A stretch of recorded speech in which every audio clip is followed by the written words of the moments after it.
The gas lamp hissed, a lonely sound in the cavernous ballroom. Duke Alistair Beaumont, the most sought-after man in London, felt the weight of 100 hopeful gazes. "You honor me, Lady Isabel," he murmured, his voice a practiced velvet drone. But his eyes weren't on the diamond-clad woman before him. They were fixed on the maid in the corner, the one with storm-cloud eyes who had just dropped a tray of champagne flutes. What the Duke didn't know as he moved to help her was that this quiet servant held a secret that connected their families in a way no one could imagine. But before we get to the moment the entire London society held its breath, you need to understand the invisible life of Elara Vance. It was a life built on a foundation of secrets, and one of them was about to bring an empire to its knees. Elara Vance existed in the quiet spaces of Beaumont House, a ghost in a gray dress. Her world was the scent of beeswax and linen, the soft rustle of silk she was forbidden to wear, and the silent, rhythmic work of her hands. She was lady's maid to Lady Annalise, the Duke's younger sister, a kind but flighty girl who saw Elara as little more than a pair of nimble fingers for tying corsets and arranging hair. Elara preferred it this way. Invisibility was a shield. For 5 years she had perfected the art of being present but unseen, her face a polite, forgettable mask. She moved through the grand halls, her footsteps silent on the Turkish carpets, her gaze always respectfully lowered. But behind those downcast eyes, a sharp, intelligent mind was always working, always observing. She knew that the Duke preferred black tea, strong, with no sugar. She knew he had a slight limp when the rain was coming. She knew he spent hours in the library not with ledgers, but with poetry. This knowledge was a currency she never intended to spend. It was simply there. Her real life began late at night, in the cramped, cold attic room she shared with 2 other maids. While they slept, Elara would light a single, precious candle stub and pull a book from its hiding place beneath a loose floorboard.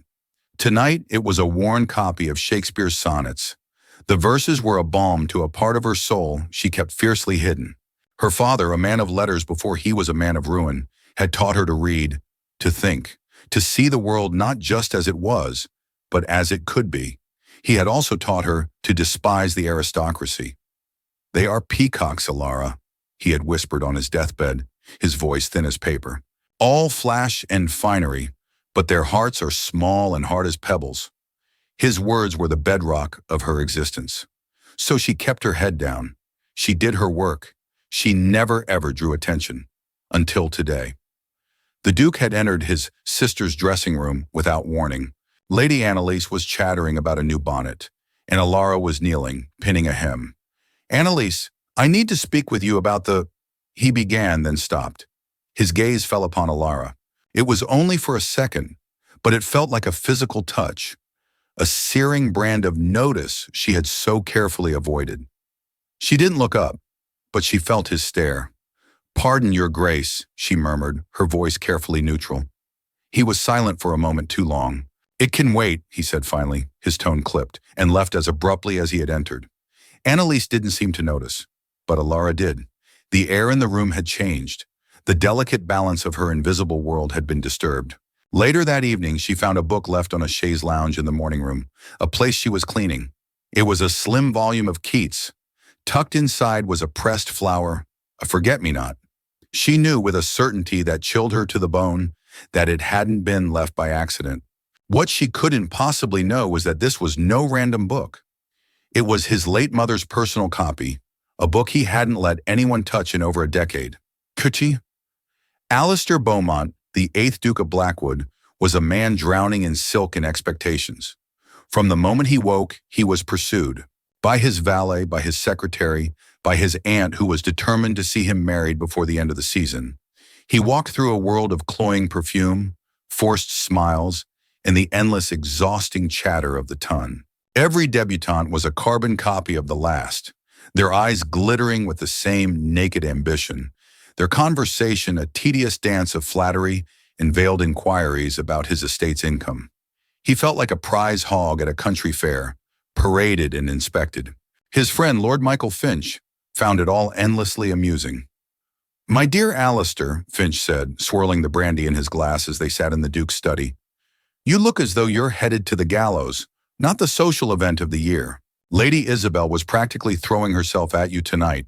Most men would consider that a victory. Alistair stared into the fire, the flames dancing in his dark eyes. Lady Isabel wants a title, Michael. She wants my name, my fortune. She cares nothing for the man attached to them. He ran a hand through his hair, a gesture of frustration he only allowed in private. They are all the same, polished, perfect, and utterly empty. Finch leaned forward, a shrewd look on his face. Not all, it seems. I saw you tonight, at the ball, when the maid dropped that tray. You looked at her. Alistair's posture stiffened. She was in distress. It was a simple courtesy. A simple courtesy? Finch laughed. You looked at her like she was the only person in a room of 500. I've never seen that expression on your face. Who is she? He didn't want to say her name. He didn't want to give her an identity outside of his own mind, because to do so would be to admit the depth of his fascination. Elara Vance. He had asked his sister for her name. He had watched her for weeks. He'd seen her tending to Annalise with a quiet grace that was mesmerizing. He'd noticed the way her brow furrowed in concentration, the intelligence in her clear, gray eyes. Her speech was too refined, her posture too elegant for a common maid. She was a riddle, a paradox wrapped in a plain gray dress. And she looked at him with something that wasn't awe or ambition, but contempt. It was as baffling as it was intriguing.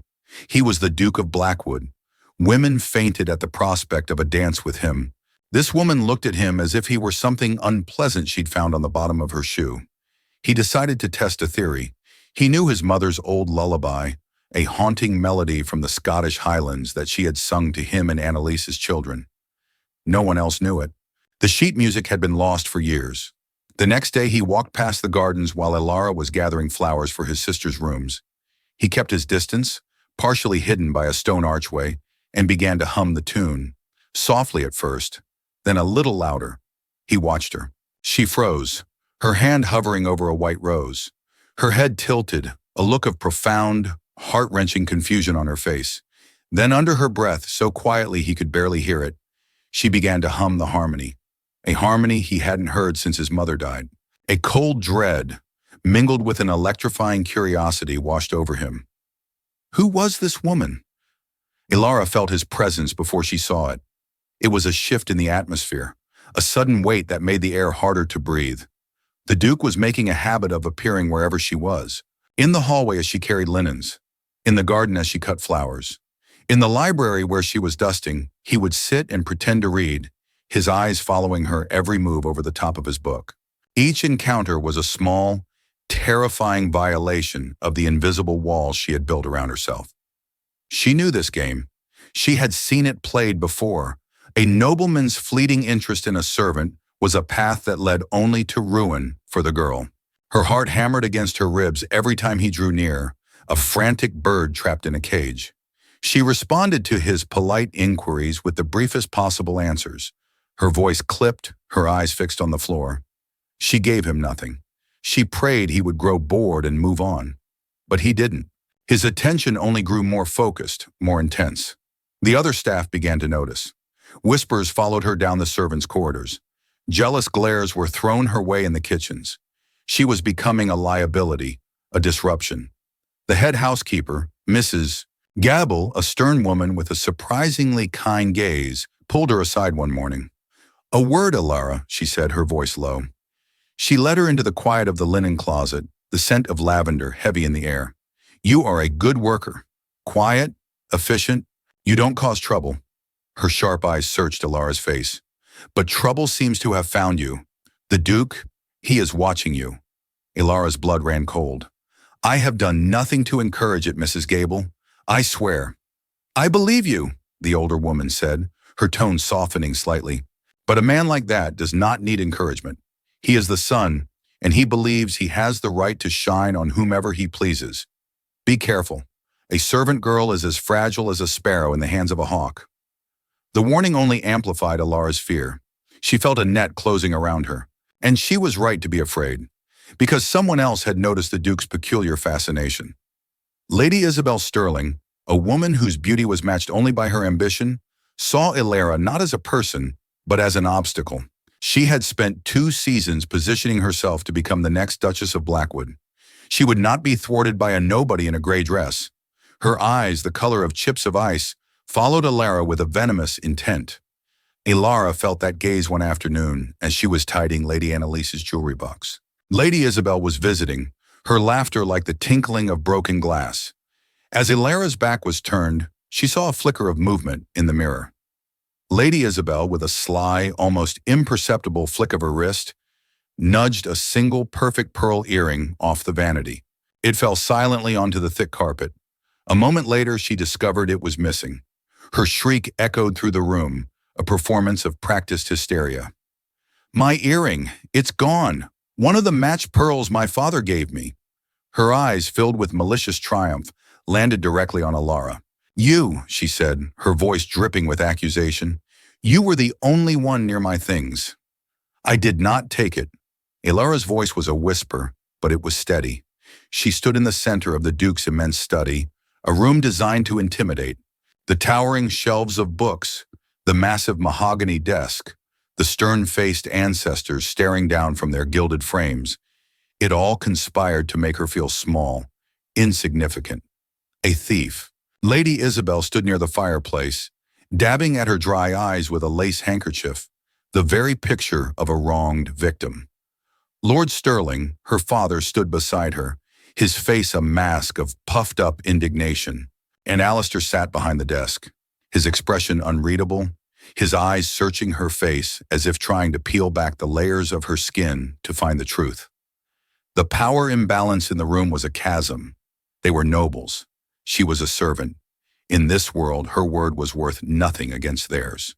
"The earring was found in the pocket of your apron, girl," Lord Sterling boomed, his voice echoing in the silent room. "What more proof is needed?" Elara's hands were clenched into fists at her sides. "Someone put it there." "Absurd," Lady Isabel scoffed. "Why would anyone do such a thing?"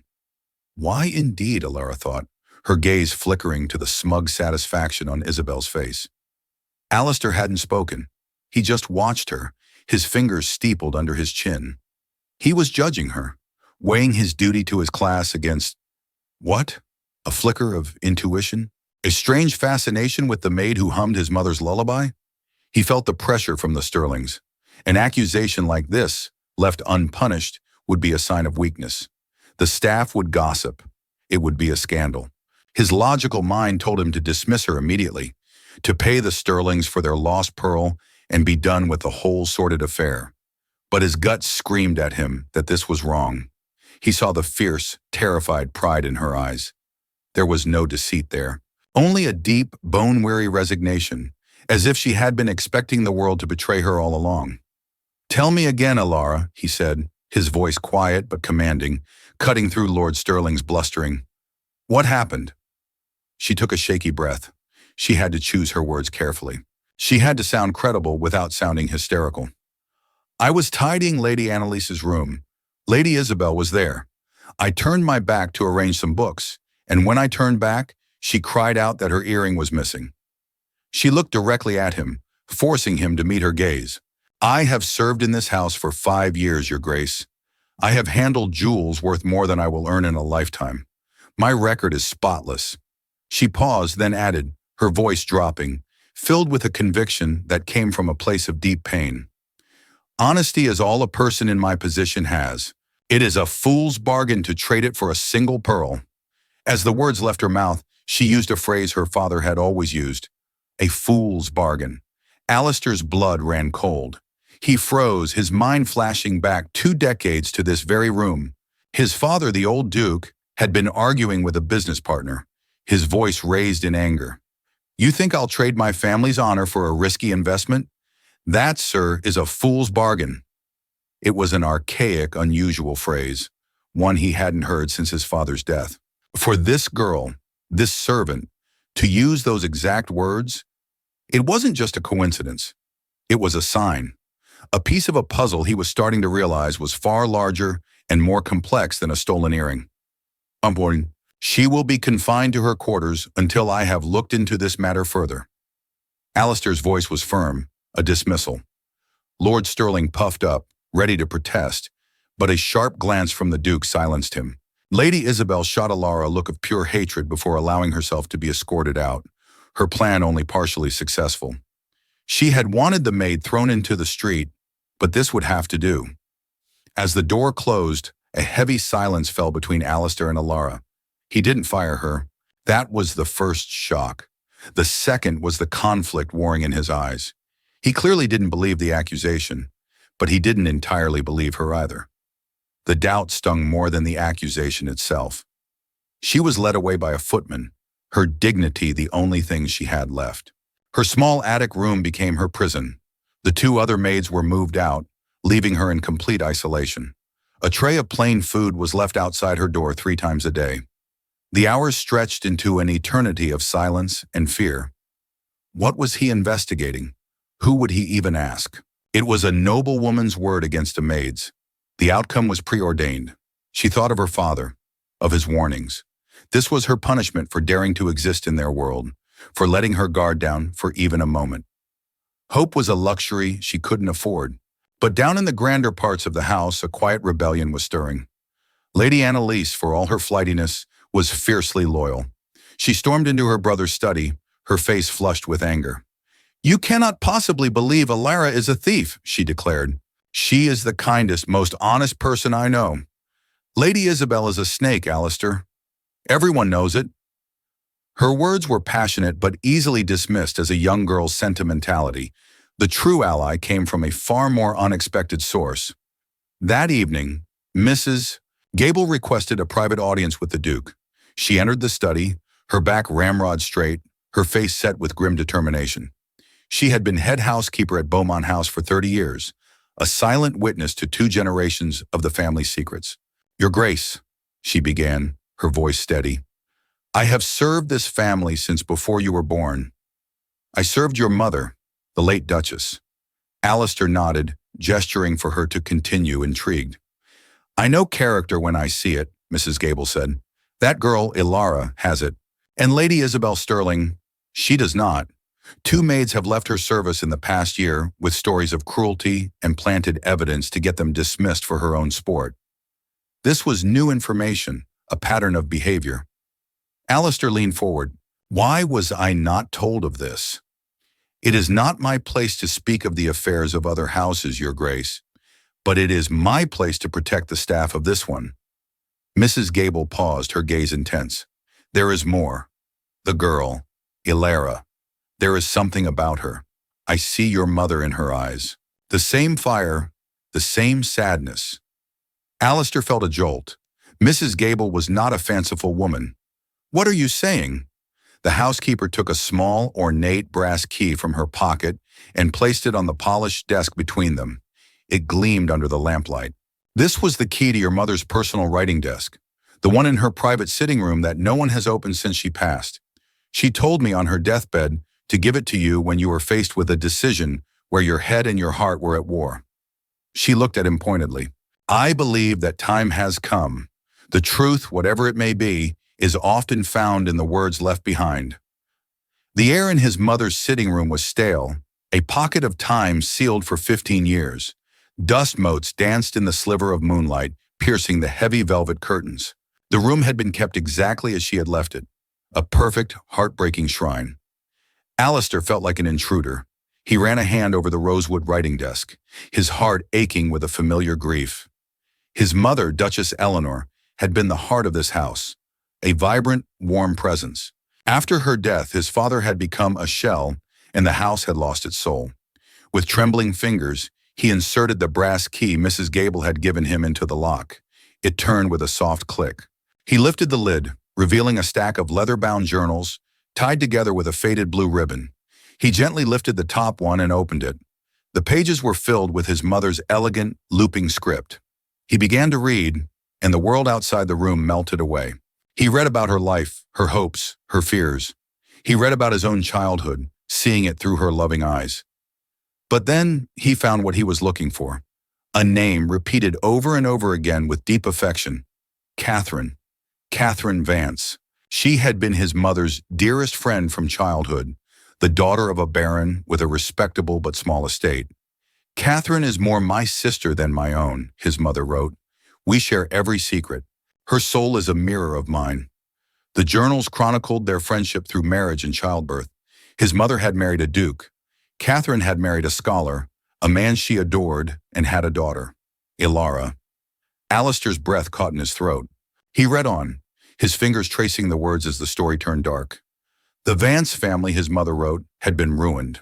On the advice of a supposedly trusted friend, Baron Vance had invested his entire fortune in a shipping venture that was designed to fail.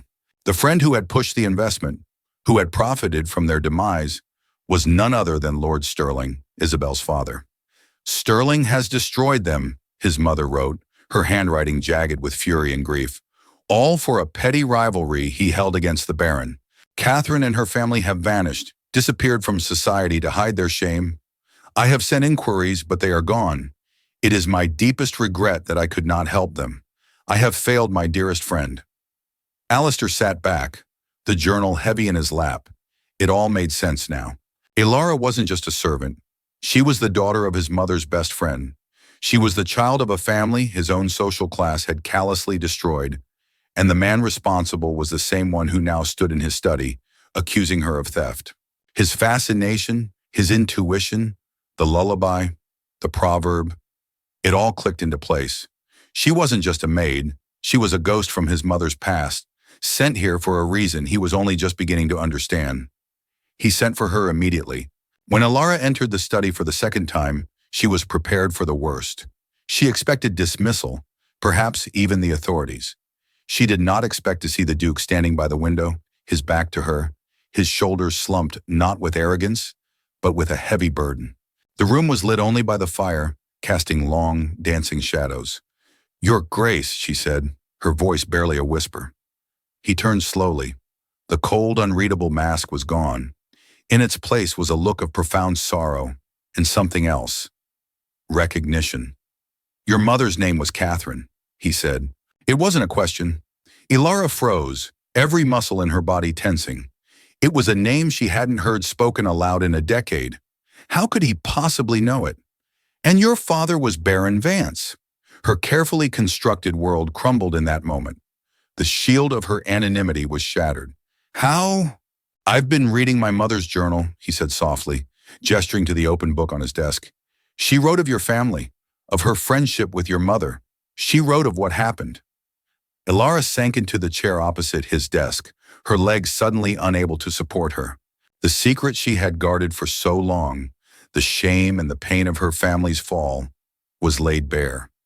There was no point in denying it.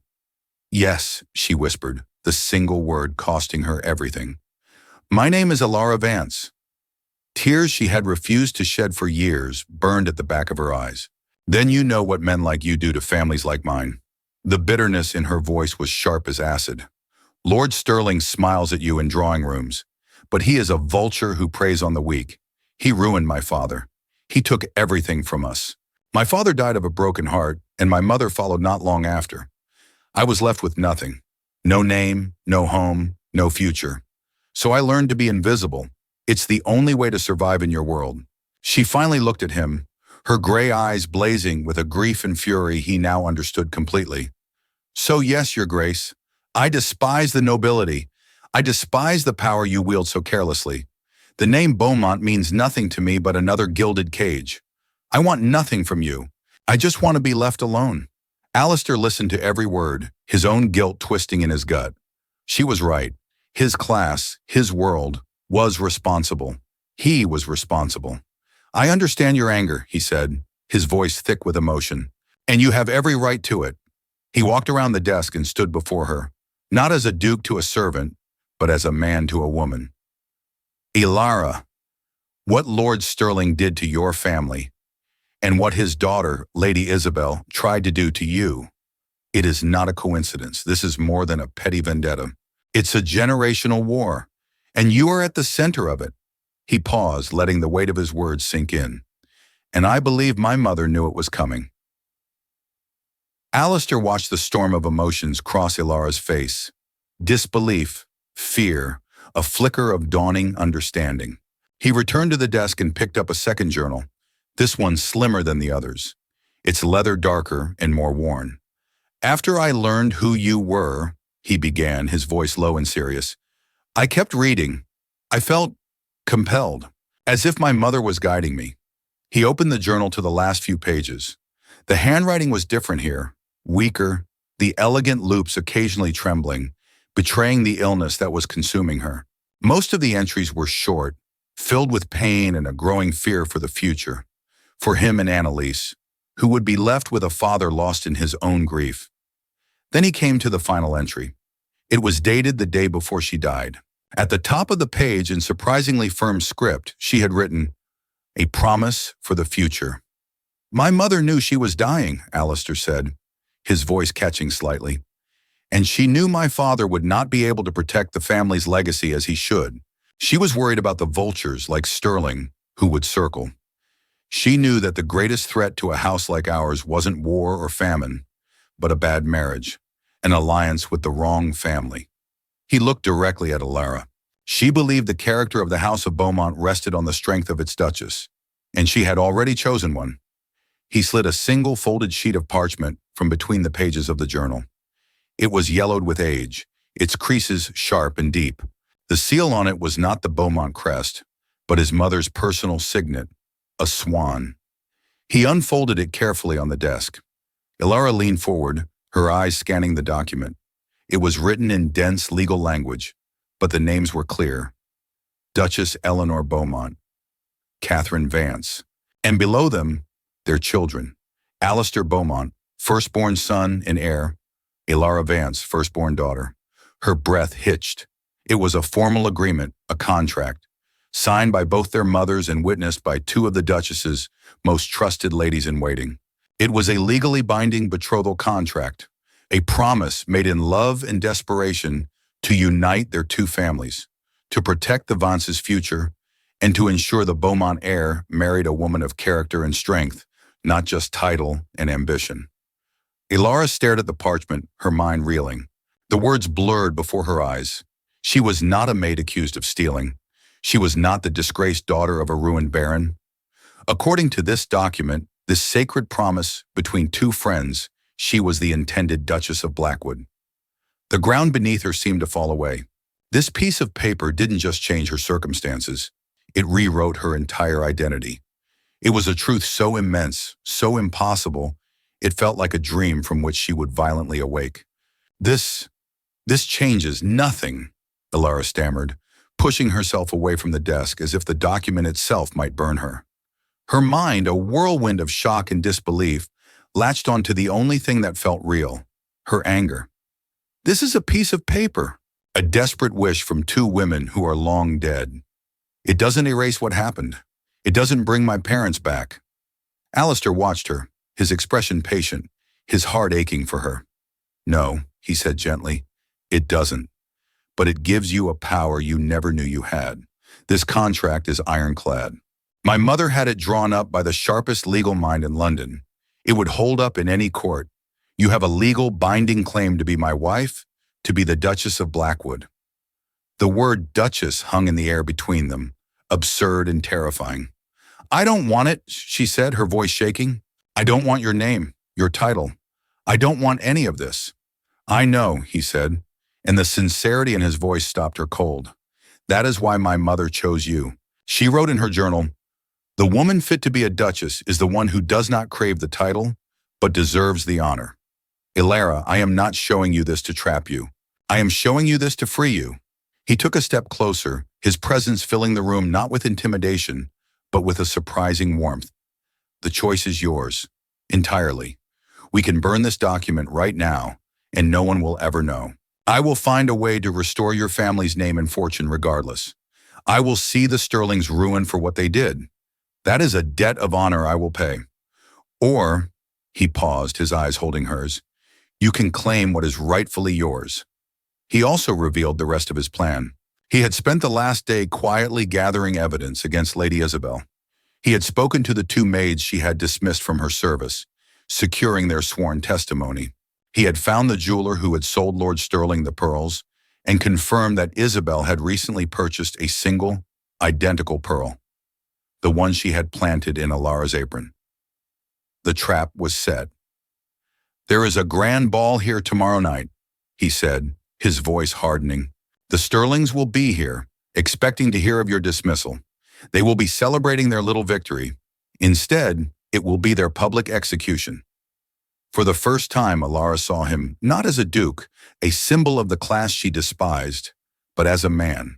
A man of honor, a man burdened by duty, but a man who was trying, against all odds, to do the right thing. Over the past few days, as he had sought her out, as he had looked at her with that confusing intensity, she had mistaken his interest for a nobleman's whim. Now she saw it for what it was. Recognition. He hadn't just been intrigued by a servant, his soul had been calling out to an equal. And in that moment, a terrifying realization bloomed in her heart. She didn't want to enforce the contract to become a duchess. She didn't want revenge or power. She was simply, impossibly, falling in love with Alistair Beaumont. The Beaumont ballroom was a galaxy of shimmering stars. 1,000 candles burned in the crystal chandeliers, their light glinting off diamonds and sapphires, casting a golden glow on the cream of London society. The air hummed with music, laughter, and the rustle of silk gowns. Lady Isabel Sterling was radiant, her victory palpable. She stood beside her father, accepting compliments, her eyes scanning the room for the Duke, confident that the inconvenient little maid was now a ghost, banished from this world forever. And then, the music stuttered to a halt. A hush fell over the crowd as Duke Alistair Beaumont appeared at the top of the grand staircase. He was not alone. At his side was a woman. She was not dressed in a servant's gray, but in a simple, elegant gown of midnight blue velvet that seemed to drink the candlelight. Her dark hair was swept up, revealing the graceful line of her neck. Her face was pale but serene, her gray eyes clear and steady. It was Elara Vance. A collective gasp rippled through the ballroom. Whispers erupted like wildfire. Lady Isabel's face went white with shock, then red with fury. Lord Sterling looked as if he might have an apoplexy. Alistair led Elara down the stairs, every eye in London fixed upon them. They stopped at the bottom, and he turned to face his guests. "My lords, ladies, and esteemed guests," he began, his voice ringing with authority. "I thank you for joining me tonight. I have an announcement of some importance, but first, a matter of justice." He turned his cold, furious gaze upon Lord Sterling and his daughter. "It has come to my attention that a guest in my home, Lady Isabel Sterling, recently accused a member of my household of theft." He let the words hang in the air. "An accusation I have found, with irrefutable proof, to be a malicious and calculated lie." He produced the sworn statements from the other maids. He presented the receipt from the jeweler for the single pearl. Piece by piece, he dismantled their reputations in front of everyone they had ever sought to impress. The whispers turned to gasps of outrage. Lady Isabel began to sob, not with remorse, but with the humiliation of being exposed. But Alistair wasn't finished. This deception, it seems, is a family trait. He then laid bare the story of Lord Sterling's treachery against the Vance family, a tale of greed and betrayal that left the assembled nobles stunned into silence. The Sterlings were not just liars. They were criminals. They were ruined. Utterly. With a final, withering glare, Alistair dismissed them. "Leave my house." Shunned by every eye, they practically fled the ballroom, their social lives over. A tense silence remained. Alistair turned back to the crowd, his expression softening as his eyes found Elara's. He took her hand. He did not mention the contract. He did not speak of his mother's promise or her legal claim. He looked at her not as a solution to a legacy, but as the woman he loved. "My friends," he said, his voice clear and filled with a heartfelt emotion no one had ever heard from him before. "Allow me to introduce you to the future Duchess of Blackwood." He then dropped to one knee in front of all of London and said the words that came not from a document, but from his heart. "Elara Vance, will you do me the honor of becoming my wife?" In that moment, through her tears, Elara finally understood. Her father was wrong. Not all hearts in this world were hard as pebbles. Some, like Alistair's, were just waiting for the right person to show them how to open. And as she whispered yes, a final piece of the story clicked into place, not for the guests, but for Alistair himself, a final message from his mother. In his mind, he heard the last line he had read in her journal. He will not find his partner among the peacocks of the Tun. He will find her where duty and heart align. He will find his home in Vance.